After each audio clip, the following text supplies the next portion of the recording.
BJP को लेकर भारत में कई ऐसे विपक्ष के नेता हैं जो ये जिक्र करते थे कि बीजेपी पार्टी है जो हिंदू मुसलमान है जो करते हैं, और भारतीय जनता पार्टी की राजनीतिक है जो केवल उसी पर टिका हुआ है। विपक्ष के कई ऐसे नेता हैं जो बीजेपी सरकार पर ये आरोप हैं जो लगाते थे, मगर ये केवल भारत तक ही सीमित नहीं है, बल्कि अब दूसरे देशों में भी इसको लेकर जिक्र होने लगा कि भारत में बीजेपी सरकार है जो हिंदू मुसलमान करते हैं। दरअसल भारत के पड़ोसी देश पाकिस्तान के पूर्व क्रिकेटर शाहिद अफरीदी हैं जो एक टीवी न्यूज चैनल में हिस्सा लेते हुए उन्होंने ये दावा किए हैं कि भारत में मौजूदा सरकार है जो सत्ता में बने रहने के लिए हिंदू मुसलमान कार्ड हैं जो खेलते हैं। वहीं पर पाकिस्तान के पूर्व क्रिकेटर शाहिद अफरीदी हैं जो भारत में विपक्ष के नेता राहुल गांधी को तारीफ हैं जो किए हैं। शाहिद अफरीदी हैं जो ये कहें कि अगर राहुल गांधी को देखिएगा तो राहुल गांधी की मानसिकता है जो अच्छा है। वहीं पर बीजेपी सरकार को लेकर पाकिस्तान के पूर्व क्रिकेटर शाहिद अफरीदी हैं जो ये कहें कि बीजेपी सरकार है जो भारत में सत्ता पाने के लिए मजहब कार्ड खेलते हैं और हिंदू मुसलमान कार्ड हैं जो खेलना जानते हैं। सुनिए पाकिस्तान के पूर्व क्रिकेटर शाहिद अफरीदी हैं जो किस प्रकार भारतीय जनता पार्टी के पोल हैं जो खोले हैं। इसको लेकर कई लोग ये भी कहेंगे कि पड़ोसी देश पाकिस्तान के पूर्व क्रिकेटर शाहिद अफरीदी हैं जो भारत के खिलाफ जहर उगले हैं।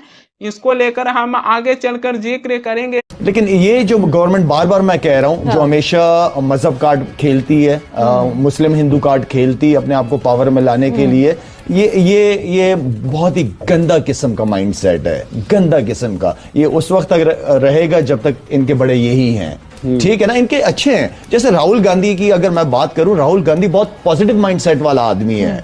वो डायलॉग्स के जरिए वो हर एक के साथ चलना चाहता है दुनिया के साथ, लेकिन ये टोटली पाकिस्तान, आई मीन के कम ऑन यार, एक इजराइल काफी नहीं है कि तुम यहाँ पे इजराइल बनने की कोशिश कर रहे हो।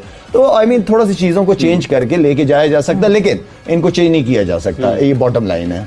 अच्छा, साथ ही साथ पाकिस्तान की पूर्व क्रिकेटर शाहिद अफरीदी हैं जो कह रहे हैं कि भारत में मौजूदा सरकार है जो सत्ता पाने के लिए हिंदू मुसलमान कार्ड हैं जो खेलते हैं। मगर सवाल ये आ जाती है कि भारत के पड़ोसी देश पाकिस्तान की पूर्व क्रिकेटर शाहिद अफरीदी को कैसे पता चला कि भारत में मौजूदा सरकार है जो हिंदू मुसलमान करते हैं।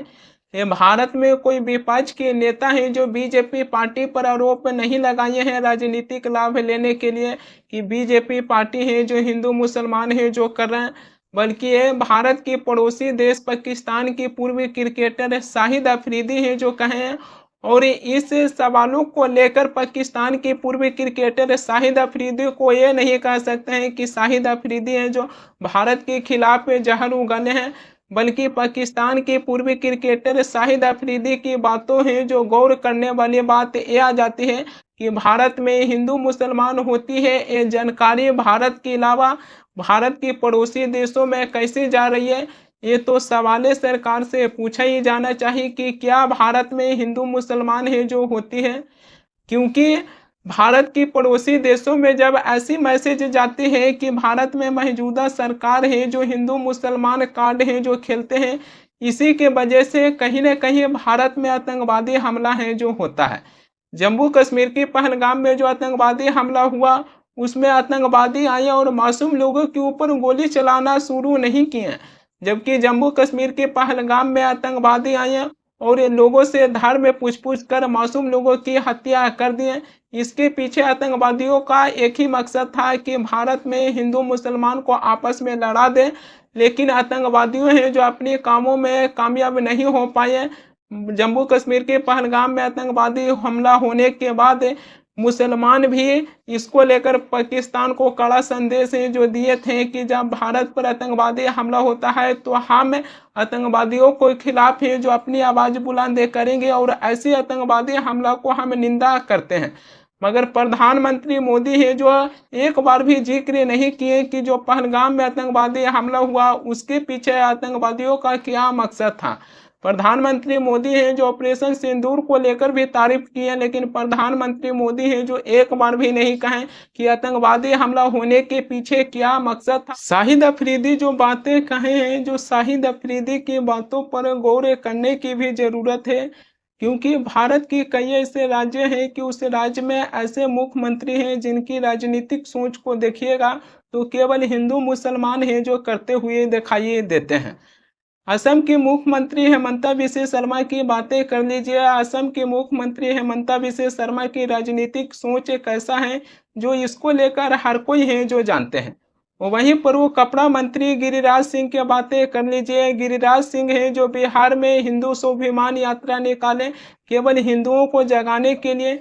इससे क्या नहीं पता चलते है कि भारत में कुछ हद तक हिंदू मुसलमान भी होता है, जबकि प्रधानमंत्री मोदी भी कह चुके हैं कि अगर विपक्ष की सरकार आ जाएगा तो विपक्ष है जो सारी संपत्ति को इकट्ठा कर कर जिनको ज्यादा बच्चा हैं उनको बांट देंगे। वहीं पर उत्तर प्रदेश के मुख्यमंत्री योगी आदित्यनाथ हैं, उनको ऊपर भी विपक्ष है जो हिंदू मुसलमान करने का आरोप लगाते हैं। जबकि महाराष्ट्र चले जाइएगा, महाराष्ट्र में मराठी भाषा को लेकर जो विवाद शुरू हुआ था उसमें एमएनएस की कार्यकर्ता हैं जो सड़कों पर उतर कर लोगों को ऊपर मराठी भाषा है जो बोलने के लिए दबाव बना रहे थे, और एमएनएस की कार्यकर्ता हैं जो एक ही हिंदुओं को पिटाई है जो कर दिए थे। इसी को लेकर महाराष्ट्र सरकार में मंत्री नीतीश राणे हैं जो इसको भी हिंदू मुसलमान है जो बना दिए थे। नीतीश राणे हैं जो ये कहे थे कि गोल टोपी वाले और दाढ़ी वाले क्या मराठी भाषा है जो बोलते हैं। सुनिए नीतीश राणे हैं जो क्या कहे थे। यही नीतीश राणे हैं जो ये भी कहे थे कि गोल टोपी वाले दाढ़ी वाला हैं जो हमें वोट नहीं दिए थे, हम केवल हिंदुओं की वोट से विधायक हैं जो बने हैं। इनकी राजनीति की सोच है जो कैसी रही है जो आप इनकी बात को सुनकर अंदाजा है जो लगा सकते हैं। मारा ही गया है ना, एक हिंदू को मारा गया है ना, एक हिंदू को मारा गया है, तो मुझे बोलना है कि इतनी हिम्मत जाके नल बाजार और मोहम्मद अली रोड में दिखाओ ना। वो जो दाढ़ी वाले और गोल टोपी वाले क्या मराठी में बात करते क्या? शुद्ध मराठी में बात करते हैं क्या? उधर जाने की उनको कान के नीचे बजाने की हिम्मत नहीं है। इसी के चलते पाकिस्तान की पूर्व क्रिकेटर शाहिद अफरीदी की बातों को हम नकार नहीं सकते हैं। कुछ लोग हैं जो ये भी कहेंगे कि शाहिद अफरीदी हैं जो भारत के खिलाफ जहर उगले हैं और हम उसकी समर्थक हैं जो कर रहे हैं। हम उसकी समर्थक इसलिए कर रहे हैं क्योंकि शाहिद अफरीदी की बातों सुनने के बाद ये भी पता चलती है कि भारत में कुछ हद तक ये सही भी दिखाई देती है, मगर भारत के पड़ोसी देश पाकिस्तान अब ये कह रहे हैं कि भारत में मौजूदा सरकार है जो सत्ता पाने के लिए हिंदू मुसलमान कार्ड है जो खेलते हैं, तो भारत सरकार को भी पाकिस्तान को कड़े जवाब है जो देना चाहिए। वहीं पर वो शाहिद अफरीदी हैं जो भारत में विपक्ष के नेता राहुल गांधी की तारीफ किए हैं। इसको लेकर एक अलग तरीके से ही सियासत है जो शुरू हो गया है। बीजेपी के प्रवक्ता शहजाद पूनेवाला हैं जो ये कहे हैं कि शाहिद अफरीदी जो भारत विरोधी और आतंकवाद समर्थक हैं जो आज राहुल गांधी की तारीफ कर रहे हैं। भारत से नफरत करने वाले हर व्यक्ति हैं जो राहुल गांधी और कांग्रेस में एक साथी हैं जो मिल जाती है। वहीं पर वह आईटी सेल के प्रमुख अमित मालविया हैं जो एक हैं कि शाहिद अफरीदी जो भारत के खिलाफ जहर उगलने और कश्मीर को पाकिस्तान में मिलाने की सपना है जो देखने में कोई चूक नहीं करते हैं, जो आज अचानक राहुल गांधी की तारीफ हैं जो कर रहे हैं। वहीं पर केंद्रीय मंत्री किरण रिजिजू हैं जो एक हैं कि राहुल गांधी हैं जो पाकिस्तान के प्रिय हैं। पाकिस्तान के पूर्व क्रिकेटर शाहिद अफरीदी और पाकिस्तान के लोग हैं जो राहुल गांधी को अपना नेता है जो बना सकते हैं। राहुल गांधी की तारीफ है जो शाहिद अफरीदी किए हैं उसको लेकर भी सियासत है जो शुरू हो गया है, मगर कोई भी किसी की तारीफ है जो कर सकते हैं, इसको लेकर कोई सवाल है जो नहीं बनते हैं। कांग्रेस पार्टी की तरफ से बीजेपी की सांसद अनुराग ठाकुर और पाकिस्तान की पूर्वी क्रिकेटर शाहिद अफरीदी की तस्वीर है जो शेयर कर कांग्रेस की तरफ से ये कहा जा रहा है कि चोंच तुम लड़ाओ याराना तुम निभाओ और सवाल हमसे पूछोगे। अब सवाल ये आ जाती है कि राहुल गांधी है जो पाकिस्तान के पूर्वी क्रिकेटर शाहिद अफरीदी से मिले हैं नहीं, बल्कि शाहिद अफरीदी हैं जो एक टीवी न्यूज चैनल के माध्यम से राहुल गांधी की तारीफ है जो किए हैं, मगर यहाँ पर वो बीजेपी के सांसद अनुराग ठाकुर और पाकिस्तान के पूर्वी क्रिकेटर शाहिद अफरीदी हैं जो एक साथ नजर आ रहे हैं। इसी को लेकर बीजेपी पार्टी है जो कांग्रेस पर हमलावर है, कांग्रेस है जो बीजेपी पार्टी पर हमलावर है। दोनों एक दूसरे को जवाब देने में लगे हुए हैं। मगर सवाल ये आ जाते हैं कि भारत में क्या हिंदू मुसलमान होती है, इसकी जानकारी है जो आज विदेशों में और भारत की पड़ोसी देशों में कैसे जा रही है, ये भारत के लिए कोई अच्छी खबर है जो नहीं है। जब भारत में ऐसी स्थिति होता है और ऐसी जानकारी दूसरे देशों में पहुंचता है, तब जाकर आतंकवादी हैं जो इसी मौका के फायदा उठाकर इसमें मासूम लोगों की हत्या है जो कर देते हैं।